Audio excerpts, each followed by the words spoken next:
Parkland. Thank you, Mr. Speaker. The business community in Edmonton's Chinatown continues to face social issues like homelessness and addiction unseen to the extent in the rest of the city. These issues have been compounded by the placement of 3 supervised consumption sites only within a few blocks of each other. The business community feels they weren't properly consulted on the placement of these sites, and while they want to see people get healthy, they don't believe they should be at the expense and at their safety. The Associate Minister of Mental Health and Addictions, what are you going to do to listen to the Chinese business community who were closed out of consultations under the previous government? Oh, no. The Associate Minister of Mental Health and Addictions. Thank you, Mr. Speaker, and thank you for the honourable member to advocate for the Edmonton Chinatown community. Our government struck an expert panel, and we listened to 19,000 Albertans, including the Edmonton Chinatown community. Mr. Speaker, we consulted to those the previous government ignored. They heard the input. It was loud and clear. The current system as is a system of chaos. Mr. Speaker, we're going to clean up the mess NDP left for us.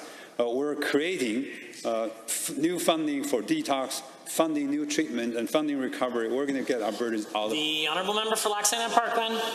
Thank you, Mr. Speaker, and to the Minister. Given that only some users have sought help beyond their supervised consumption site for their addictions, and that many of the users have been stuck in place with the Chinatown community with no support to seek in full recovery, and that supervised consumption sites cannot stand alone as the sole pillar of focus in the fight against addiction, to the Associate Minister, what is your plan to help move people beyond supervised consumption sites and into recovery and treatment in long-term, particularly in the Chinatown area, so those suffering from addiction will be able to move onwards towards life and recovery?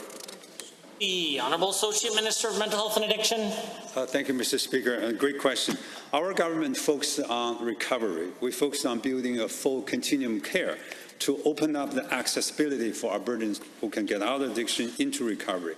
Just 2 weeks ago, we announced $25 million to build 5 recovery communities throughout the province. That, by the way, is a 30% increase to the current capacity. Mr. Speaker, we announced the first one in Red Deer just last Saturday. We announced the Blood Tribe for the second one and Lethbridge County for the third one.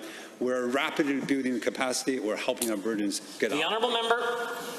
Thank you, Mr. Speaker, and to the Minister. Given that many of the businesses in Chinatown have a great number of customers who are uncomfortable or afraid to enter the community with the increase in the drug activity, and that both those businesses and their customers have a right to feel safe along with the community's residents, and that in the recent review of the consumption sites found that in Edmonton, 1 police officer observed an addicted individual with needles and drugs injecting himself only a few feet away from grade 4 and grade 6 students where they were playing.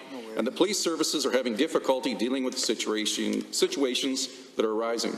To the Minister, what solutions do we have to assist in making this important community feel safe again?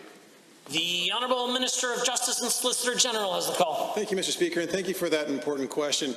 We're providing resources to the Alberta Law Enforcement Response Team to make sure that we can go after organized crime, which is putting drugs on our streets, Mr. Speaker. On top of that, we're working closely with the Minister of Mental Health and Addictions to expand the reach of drug treatment courts. We've already doubled the capacity of the one here in Edmonton, Mr. Speaker. We've doubled the one in Calgary. We've opened up a new drug treatment court in Lethbridge and Red Deer, and there's more to come, Mr. Speaker. Drug treatment courts give people that are suffering with addictions the opportunity to recover, Mr. Speaker.